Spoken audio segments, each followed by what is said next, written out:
Hello everybody, my name is Chase here, and did you know that it only takes 3 people to start a religion? Just 3 people, that's it! It takes less people to start an organized cult than it does to shingle a roof. So I decided, with the help of my closest friends, I'm gonna start worshipping games with intuitive controls.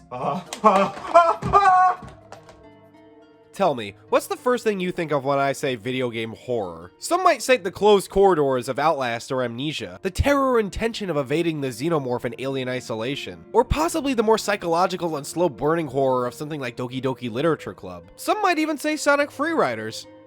I do too. But ask anyone born in the 90s and they'll more than likely say Resident Evil. Before there was Silent Hill, Fatal Frame, or even Dead Space, there was the series that would catapult the survival horror genre into the mainstream with its ventures on the PlayStation 1, with its weird camera angles, stiff controls, and Barry Burton.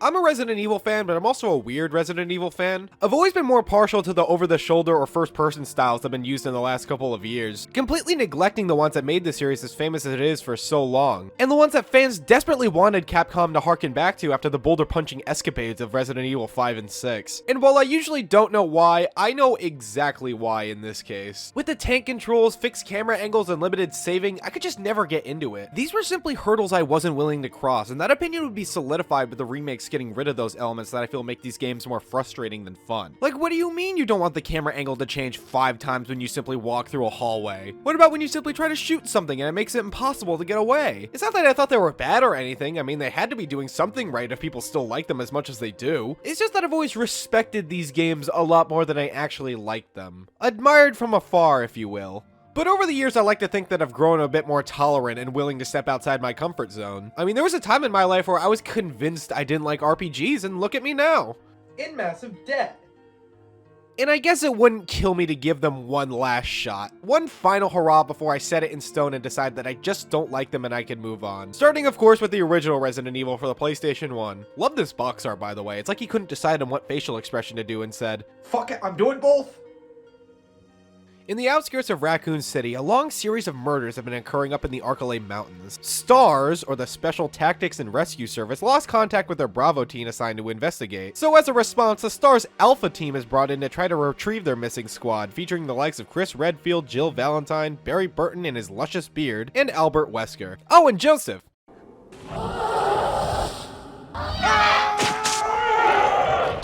Oh, god damn it.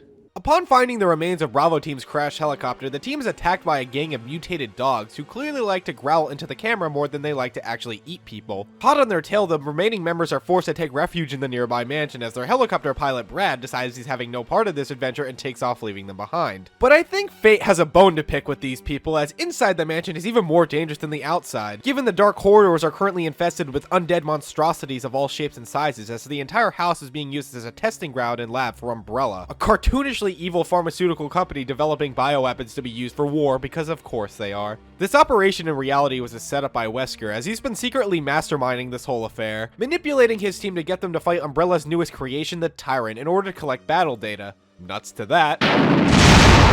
Wesker dies? Well, sort of. Brad the helicopter pilot comes back to save our asses because I guess he wanted to go sightseeing for a few hours. The mansion blows up and our heroes breathe a sigh of relief that it's all over. Pretty simple story, but it's the first game, so it makes sense. The game opens with its live-action FMV, which might be the most 90s thing I've ever seen in my life. Despite the pretty good practical gore effects shown in the uncut version, they all look like they're cosplayers and it's weirdly edited. It's super campy, but it works well in a strange way. This whole game feels like a cheesy, low-budget horror movie from the 80s, so I think it fits. I don't know why in the uncut version Wesker's hair is piss yellow though. I think he needs to do a better job dyeing his hair. The acting, on the other hand, is probably the most infamous part of this whole game. Like, if you know anything about the first Resident Evil, it's probably the voice acting, and that's for a good reason. Captain Wesker, where's Chris? Stop it! Don't open that door! It's very obvious that there was no direction given to the voice actors. It's like they used the wrong inflection on every word. If I didn't know any better, I would think it was a parody. It's me, Chris. Is that you, Rebecca? And I love it so much. Like, it's terrible. It's so fucking bad, but it's so funny. You saved me!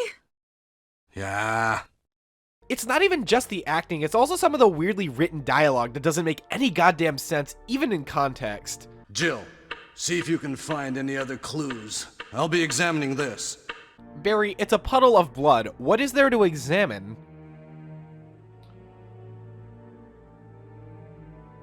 I'm gonna need a minute. Some lines sound like there should be a laugh track behind them. I'm sorry, Jill. I didn't know that was going to happen. No, but my favorite moment in this entire game is right here when Wesker shows Chris the Tyrant for the first time, expecting him to be in awe of what he's seeing. But instead, he laughs in his face and Wesker gets super offended. This is the ultimate life form. Tyrant. Chris? Stop it.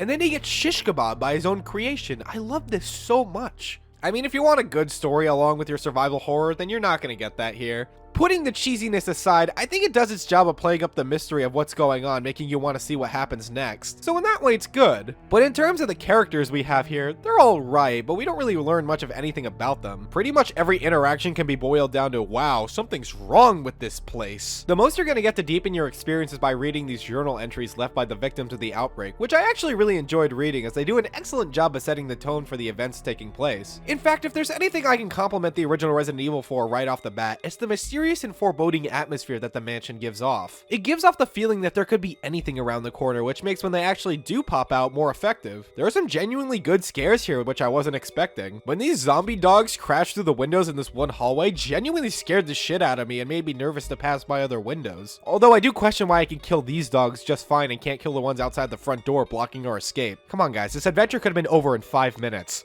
The gameplay of Resident Evil involves exploring the mansion to find keys to access more rooms, avoiding and shooting zombies, and getting items to solve puzzles, giving you a key where you do it all over again. A lot more block pushing than I thought there was going to be. Am I playing Resident Evil or Ocarina of Time? Although you do get plenty of weapons ranging from handguns, shotguns, or even a fucking bazooka, combat is heavily discouraged because of the scarce amount of ammo, healing items, and just the difficulty of encounters altogether. You're forced to discern whether or not it's worth it to take down this zombie that's in your way and waste ammo, or try to weave around them and risk the damn thing taking a bite out of you while you do it. It might be worth it to just put these zombies down so you don't have to deal with them every time you come through here, but you're gonna be using ammo you might need for an upcoming boss fight, and they don't give you any warning for when these guys are coming up, so on your first playthrough, you're not gonna know when it might be worth it to waste or conserve your resources, adding to that risk versus reward that the combat has. I think this is when this game does horror the best. Encounters are not just about survival, but also planning your next move for later. At its core, this is a game about decision making for everything you do, and it sure isn't afraid to punish you for making a bad call. Especially with how this game controls. The thing that makes or breaks it for people, the tank controls. For people who don't know what tank controls mean, basically up is forward, down is back, and left and right are for turning like you're in a microwave. It's a strange control scheme, especially by today's standards. It's like controlling a car, except it's a person. This is something I used to hate with every fiber of my being, and I can't believe I'm saying this,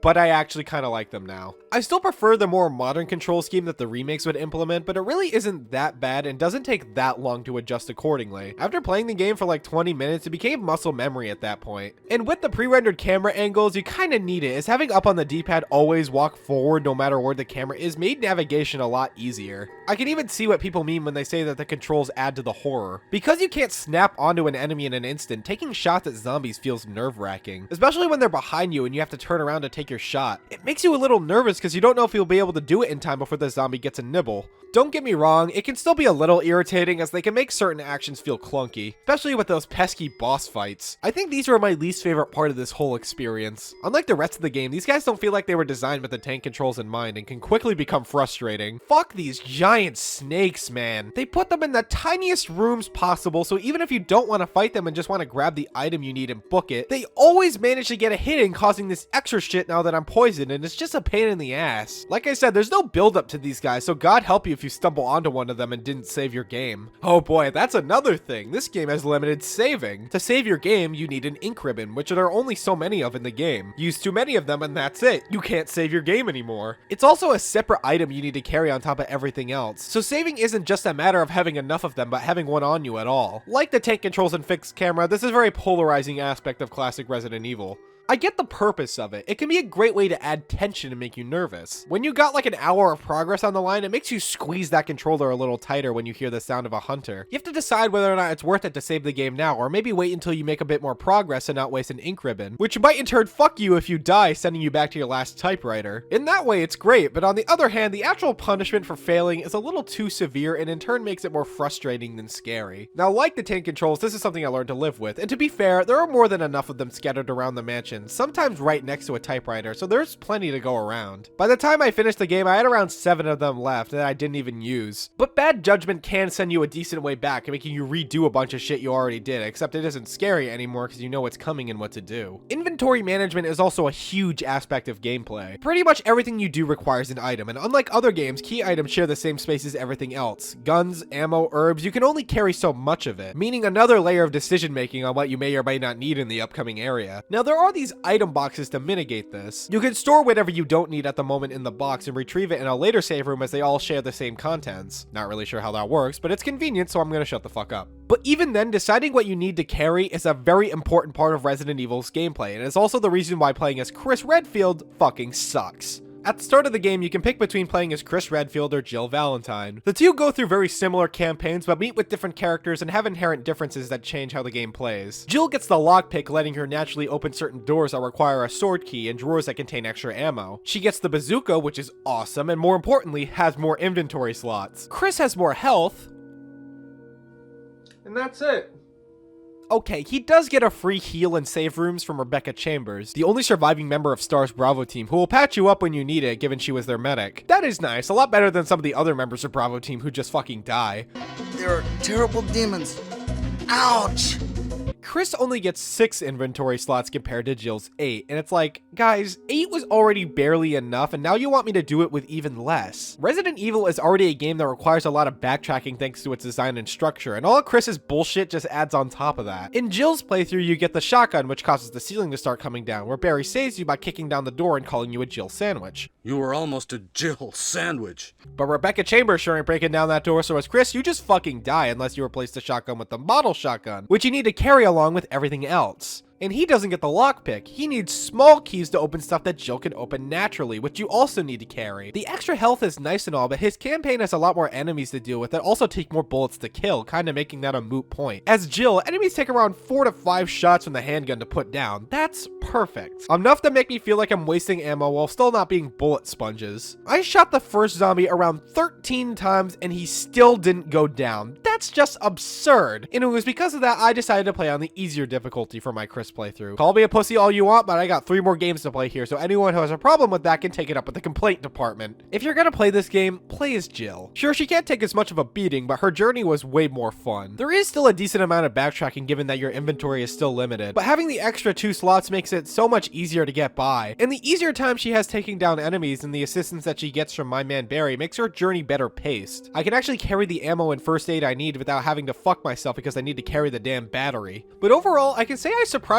enjoyed my time at the first Resident Evil. It's mostly because at the end of the day, the design of the mansion is still pretty damn solid. You have a map, but I didn't need it. Areas are plenty memorable and easy to understand, and I never got lost. When I found different keys, my eyes lit up with the thought of different places I can access now and explore. And I was surprised to see things like inspecting items to learn more about them and find more items that started as far back as this game. That's honestly really cool. Its sense of tension and ability to stress out the player holds up, and despite some pacing issues, the journey didn't feel that taxing on me. It's certainly not for everyone, and I personally don't think it's aged that well, but I'm really glad I finally got to experience such a landmark title in the survival horror genre. It's aged, but it's still a good time, and I might even revisit it in the future given the chance. You know, as Jill. But I'm clearly not the only one who enjoyed this game. Resident Evil would go on to be one of the best-selling games on the PlayStation and would launch the survival horror genre into the mainstream and retroactively return zombies to pop culture. Yeah, it was really that influential. And you know how Capcom is, when something sells, they don't waste any time. They won't rest until every series they have is driven into the ground. Just ask the Blue Bomber. Well, you know, in the past. Almost immediately after the release of the first game, a sequel was greenlit, but what makes it interesting is what would go into developing the game. Resident Evil 2's development would be quite a troubled one, as the build they had been working on, which was about 40% done, would be scrapped as the team wasn't happy with how the project was turning out. And they knew it wouldn't meet their quality standards in time for the release Capcom was asking for. So development started over. It wasn't all bad. Certain elements that the crew was happy with would make their way into the finished product, and Capcom would release a director's cut of the first game with DualShock support to tie fans over until the sequel was finished. For some reason, this version has a completely different soundtrack, and because of that, we have my favorite song in any video game.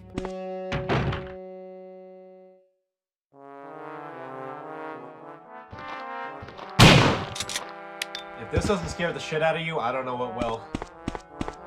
But Resident Evil 2 would finally be released in 1998 with a shit ton of marketing to go alongside it. Around $5 million was spent on advertising, but money was well spent because RE2 would go on to be the best-selling Resident Evil game on a single console, and like the first game, would be ported to multiple different platforms. They even managed to get a port of this thing on the Nintendo 64. Like, let's put that into perspective. They managed to fit this 2-disc PlayStation 1 game on an N64 cartridge with both character campaigns in both their scenarios, along with all the voice acting and FMVs. Some sort of sorcery was taking place during the porting process. I mean, the sound quality does kind of sound like ass, and the FMVs are super compressed, but hey, if that's all they needed to do to pull this off, then that's still super impressive. There's even a port for the Game.com.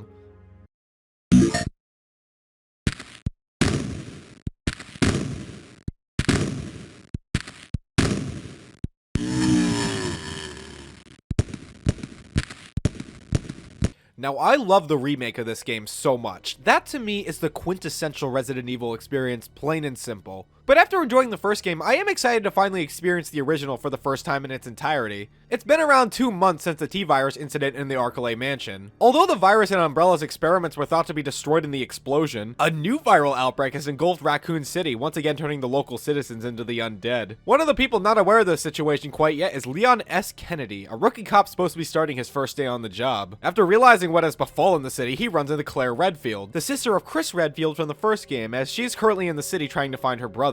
Spoiling this now, we're gonna have to wait to see how that turns out. The two hightail it the fuck out of there, making their way to the Raccoon City police station in hope of finding more survivors and getting answers to their situation. But they end up getting separated after a large truck crashes, leaving them on the opposite sides of the burning wreckage. Once they get to the police station, the story kind of splits depending on who you're playing as, because once again, each character meets different people and goes through different events. Leon meets Ada Wong, a mysterious woman who claims to be looking for her boyfriend. I mean, that is technically true, but he's long dead. Later on, it's revealed that she's actually working for an unknown company to get her hands on a sample of the G-Virus, a variant of the T-Virus that continues to mutate its host to become Cronenberg creatures. But she ends up dying in her quest, except no, not really. Nobody in Resident Evil dies.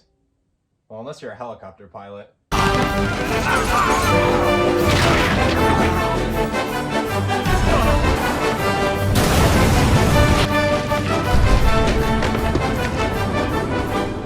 Claire, on the other hand, meets Sherry Birkin, the daughter of William and Annette Birkin, who may or may not be the reason this whole outbreak happened in the first place, as William over here developed the virus and injected himself with it to save his own life, after being gunned down by soldiers wanting to take his work for themselves, and now roams the sewers looking for a suitable host to carry on the virus. Good opera singer, though.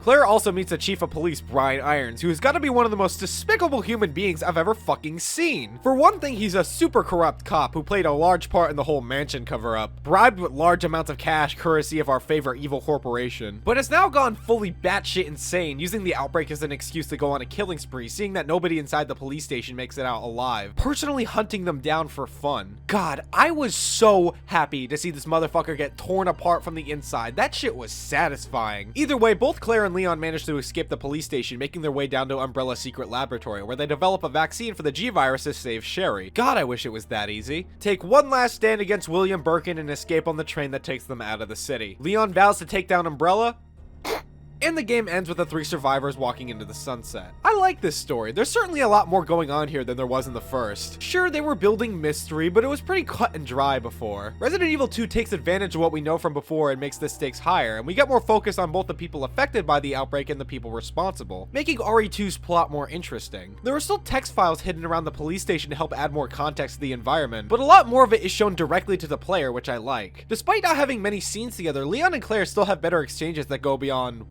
Whoa! This hall is dangerous! we get to learn stuff about them and who they are as people, which makes me care more about them and makes me hope they make it out alive. One of the reasons I can take this plot more seriously is the improved presentation. This game clearly had a much higher budget, and they used it to make one of the best looking games on the system. The CGI cutscenes look really good for this generation, although I do admittedly miss the live action FMVs. The in-game cutscenes aren't nearly as stilted and have more variety in animation. They don't just repeat the same gameplay movements over and over again or simulate talking. They have a much better grasp on how to frame dialogue and pace it out, making conversations less awkward. The voice acting is also miles better. Sounds like the actors were given actual direction, and there are some decent performances, but it is still a PlayStation game from 1998. About 2 months ago, there was this incident involving zombies. It doesn't happen as much as before, but it does rear its head every now and then. We've got to go now, honey, okay?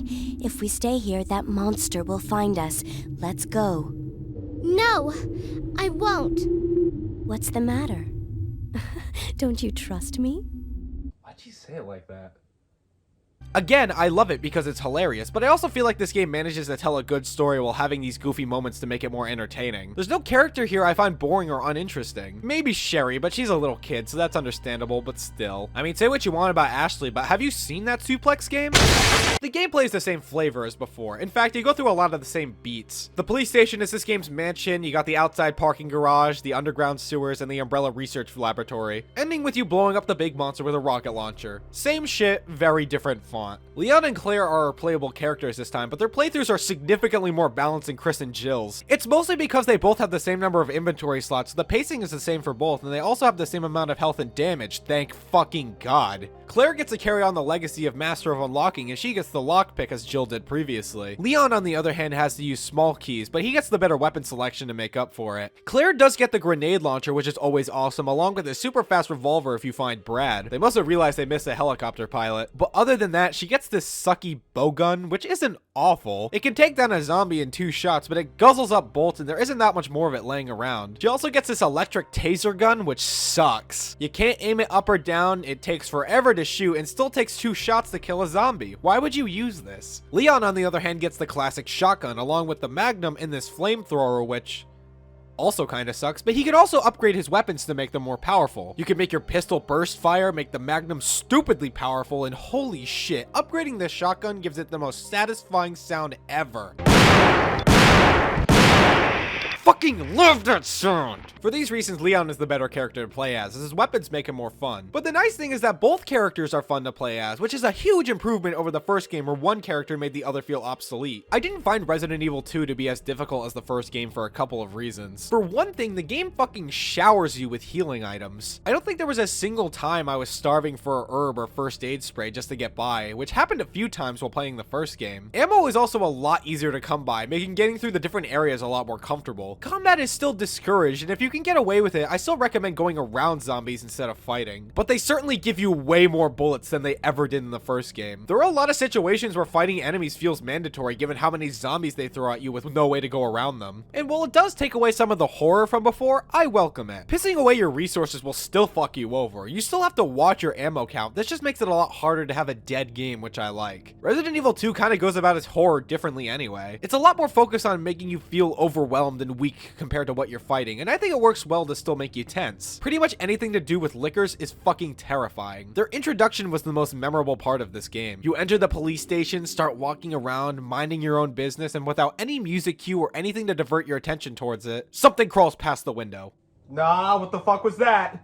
And then you enter the next room and get to see exactly what that was as it crawls along the ceiling. It was such a great and standout moment, and they continue to give you shit throughout the entire game. They are incredibly fast, do tons of damage, and the way they crawl around and the sounds they make just creep me out. Whenever I saw these guys, even if I had the means to deal with them, the hairs on the back of my neck always shot straight up. When this one crashed through the window, scared the ever-living shit out of me when I was playing. And then it happened again, and it still got me. The sound design overall is super nice. This game has an amazing soundtrack, which does a fantastic job of setting the mood of the areas while still being catchy and memorable. Boss encounters aren't nearly as annoying as they were in the first game, considering they actually give you enough room to fight them and they don't feel as clunky as before. I mean, I still wouldn't call them great. The strategy is mostly the same for all of them. You run away to get some distance, turn around and get a shot in, and repeat the process. It's just a game of pumping them full of lead before they have a chance to even hit you. But I don't want to slam my head into the wall, so I'm going to take this as a win. Now, while you pick a character to play as at the beginning of your playthrough like last time, it's not as simple as experiencing the story with them instead of the other. When you start, that's your A scenario. And when you beat the game, the opposite character's B scenario becomes available, where you experience their perspective of the events and see what they were up to while you're trying to figure out what order to turn these torches on was again. Sometimes what you did in your A scenario affects your B scenario. Like if you close the shutter doors in A, then your B character has to deal with more zombies after it shorts out. Sometimes the outcome of certain events changes, like the death of Chief Irons. He either gets killed directly by Birkin or gets ripped in half by the parasite, both of which I approve. The biggest case of this is Mr. X. The new newest tyrant in Umbrella's assembly line. Now this big bulking motherfucker would get a tremendous overhaul in the remake, making him incredibly terrifying. But he's more of an inconvenience in the original game. He's slow as fuck, can't chase you into different rooms, and only shows up in set locations. I mean, I still wouldn't fuck around with him. It can be surprisingly easy for this man to combo you, but if you can manage to put him down, you get some pretty sweet ammo drops, which makes encounters with him worth fighting. He does feel a little naked without that stupid fedora. Remake Mr. X knows how to have style. As for the stuff I didn't like, I'm not a big fan of the limping. There are now some visual indicators to show you what level your health is at, so you don't have to go into the menu, which is nice. I did have to do that a lot in the first game to see if I needed to heal, and this makes it so I don't have to do that. But when you reach danger, you start limping, making you move at a snail's pace, which pretty much guarantees that whatever you're being chased by gets a few more hits in, which usually ends with your death. Now, it's not that bad, especially with all the healing items you get, but it's also like, isn't being at low health punishment enough? I get it, it's to add tension, but when I want to go back to the goddamn save room to heal, it takes 3 business days. I'm also kind of sad they got rid of examining items. I mean, it's still sort of here, but you can't play around with the models anymore, which I thought was fun. I'm not really sure why they decided to get rid of that. But other than that,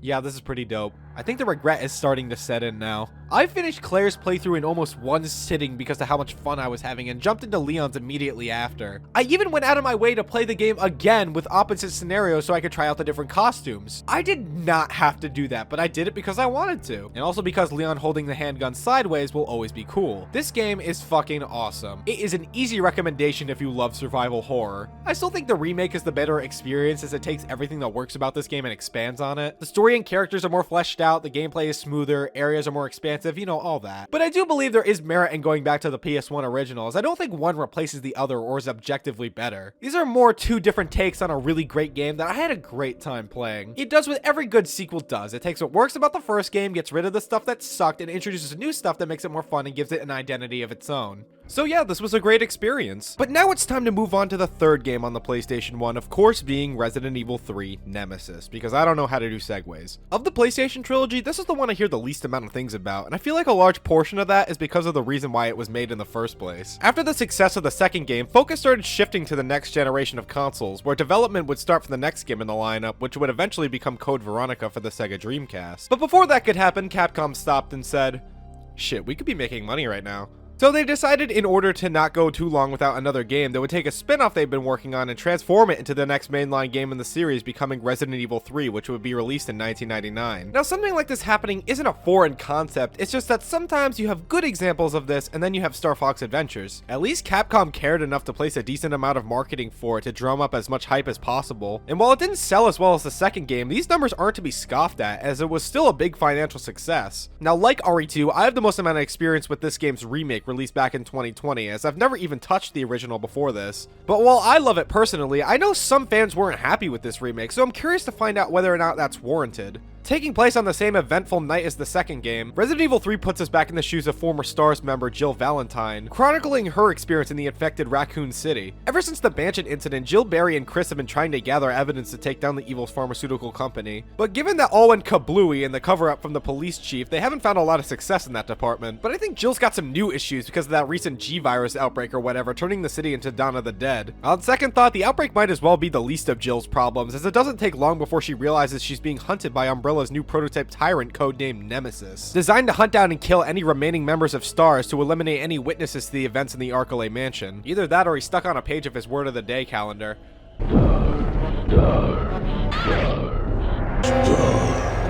During the scuffle, Jill meets a soldier named Carlos who is part of the Umbrella Biohazard Countermeasure Service, or UBCS for short. Basically Umbrella's personal mercenary squad, here to help and rescue survivors who remain in the city, as I'm sure they saw something like this coming. Here's a band-aid. After meeting the rest of the task force, well, what's left of them anyway, she decides to help Carlos get the subway car back in motion for the rest of them to escape the city. But you might notice that despite their best efforts, these guys don't save jack shit. I mean, it's not for a lack of trying, but it just seems that Lady Luck isn't on their side. Or it's because they're being sabotaged by one of their own named Nikolai, as he's here to collect battle data for Umbrella's conga line of monsters, which I'm sure you could see coming from a mile away based on his first appearance alone. Just a forewarning, if you're playing a Resident Evil game and don't think somebody works for Umbrella, you're wrong. Even when Umbrella isn't a thing anymore, someone is working for Umbrella. But it doesn't take long before he's taken care of, and Jill can take her last stand against Nemesis, finally exterminating the beast. And luckily, my man Barry comes in to save our asses before the entire city is wiped off the face of the planet with a giant nuke. This story, in my opinion, is the weakest of the trilogy. I think it does a good job of showing how terrible things have gotten for Raccoon City, but most of the high-stakes stuff about the source of the virus and the mansion cover-up was explored and taken care of in Resident Evil 2. So this time it feels like we're picking up the scraps of those events so we can have another game in the same setting. This was supposed to be a spin-off, and it really feels like it, which kinda sucks considering that this was Jill Valentine's reintroduction into the franchise. Well, if it means anything, I do love Jill in this game. I liked her in the original too, but there she always sounded like she was gonna burst into tears with every line. But this is the Jill I know and love. She's a badass, doesn't take shit from anybody, and still there for the people who need it. She's understanding and wants to do what she feels is right. She's great. She does say Raccoon City a little weirdly though. An ordinary day in Raccoon City. It was Raccoon City's last chance.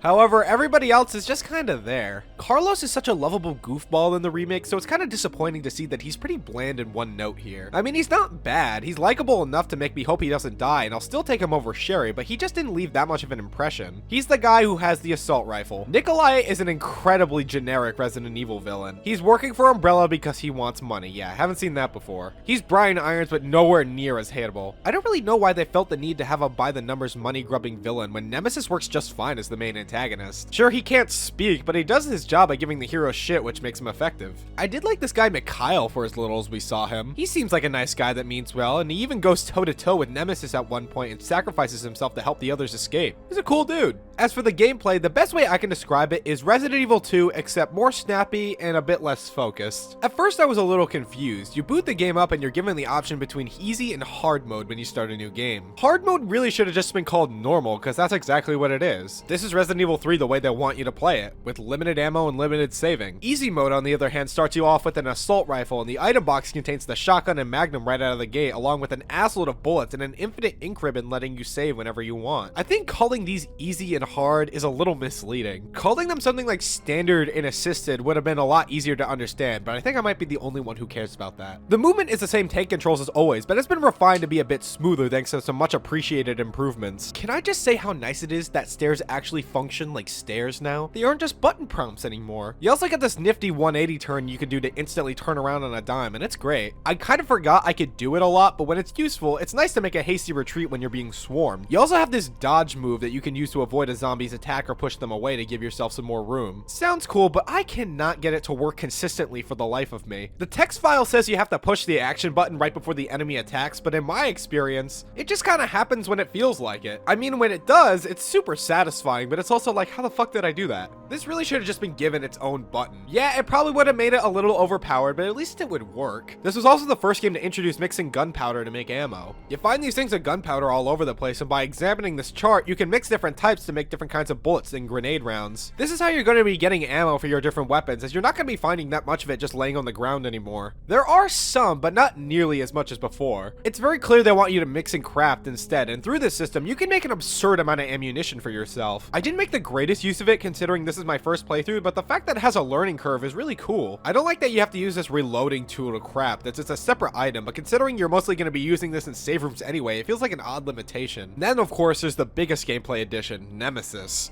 This man got top billing for a reason. He is Mr. X with a fucking rocket launcher attached to his arm, and it's just as intense as it sounds. He'll start roaming different areas when you make enough progress or during certain story beats, where he'll do anything in his power to put you 6 feet under. He's incredibly fast, will dash towards your ass, will chase you into different rooms, and can throw you around repeatedly before you even have the chance to get up. You thought Mr. X had combo game. This man literally picks you up off the ground. He is without a doubt the scariest part of this game. The way he just pops up when you're exploring makes my blood pressure fucking spike every time it happens, and his one-word vocabulary makes it very apparent why he's after you. I wouldn't say he's incredibly hard to dodge and run away from. He's certainly not the smartest tool in the shed, but he's a persistent motherfucker who can kill you really fast if you're not prepared for it. You can get some pretty sweet rewards if you manage to take him down, like parts for different guns, but considering how dangerous he is and how much ammo it takes, I don't know if I recommend doing that. Definitely not for your first playthrough. I only did it for the hell of it and quickly reset when I realized how many bullets it took. Resident Evil 3 3 is the shortest game in the series, being only of the PlayStation 1 trilogy to have one scenario, just being Jill. You do switch to Carlos for a little while during the hospital section, but it doesn't last long and is still about the same amount of time as a single scenario from last time. To combat this, there are some new mechanics here to increase replayability. Certain things like enemy or item placements are randomized whenever you reload your save file to help keep your playthrough fresh. It's kind of like what Resident Evil 4 would do, changing certain things depending on how well you're progressing, except here,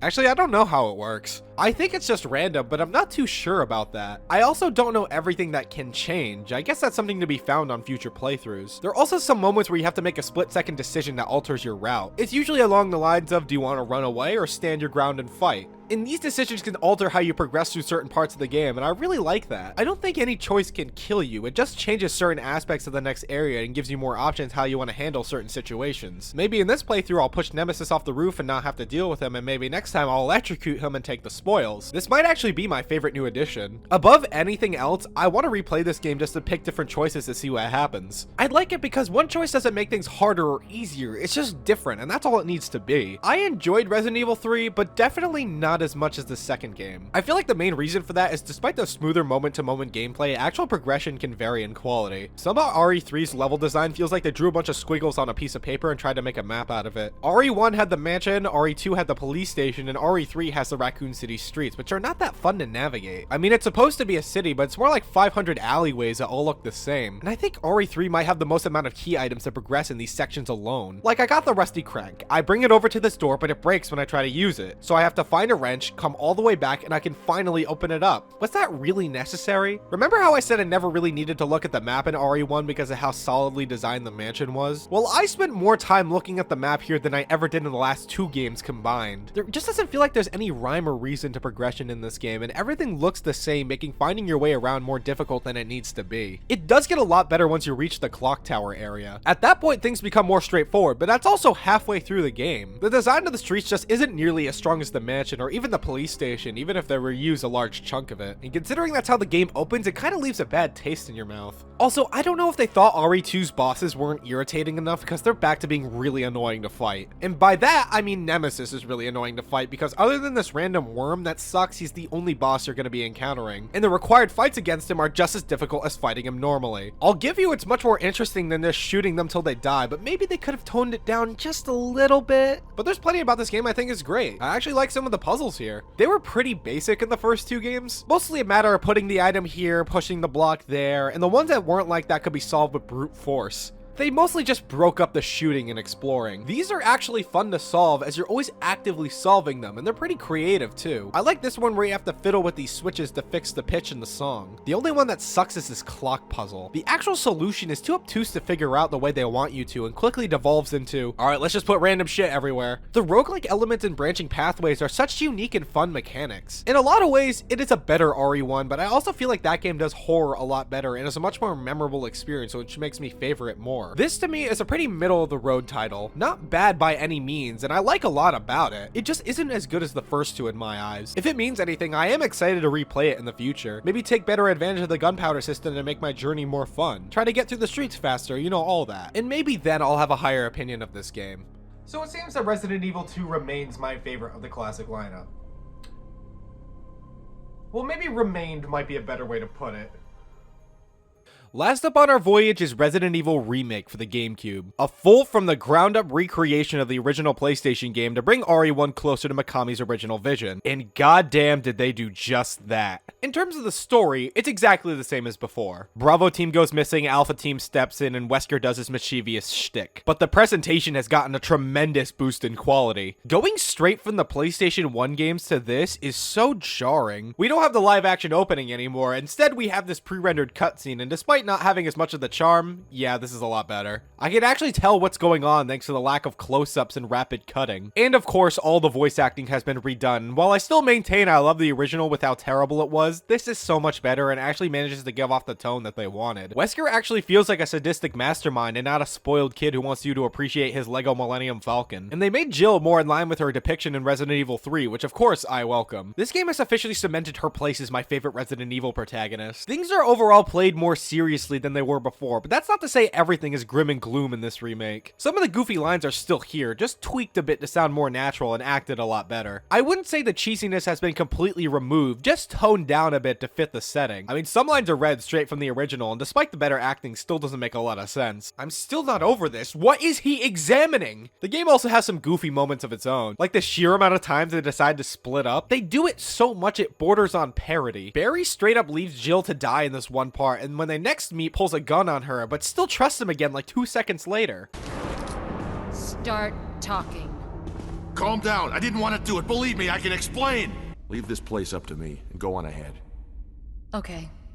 I think the characterization of everyone here is great. I wouldn't say we learn much more about them than we did in the original, but the enhanced presentation and the added moments make them easier to root for. But it isn't just the characters. The whole mansion has been given a massive facelift too. Rooms are much more darkly lit and actually look like a viral outbreak has been happening in them. The original brightly lit areas did have a creepiness of their own. It was almost like we were intruding on something that's been going on for a while, and it certainly helped them stand out when you had to backtrack. But I'll admit, the more darkly lit areas do help the atmosphere and the feeling that anything could be around the corner. That feeling is here and stronger than ever, and it's all helped by the incredible new sound design. There's so much dread put into the player through all the ambient sounds that can be heard while exploring that put you on edge. And it makes your weapons feel so crunchy and powerful. You feel the impact of firing a shotgun here. I even love how they fuck with you if you played the original beforehand. Like, you remember the dogs jumping through the window before. Well, in Remake, it doesn't happen until later, which I think is brilliant, because you expect it the first time and nothing happens. And just when you forget about it after backtracking through the same room, that's when they jump out and manage to scare you. Leave it to them to get you with something you already knew was there. There's a lot of stuff like that. This dude Richard dies almost as soon as you meet him because of Terrible demons. like, you try to get the antidote to save him, but he just dies anyway. But here, he actually survives and helps you take out the snake boss. I mean, he still dies either by the snake or by a giant shark, but the fact that they went out of their way to make him savable is so cool.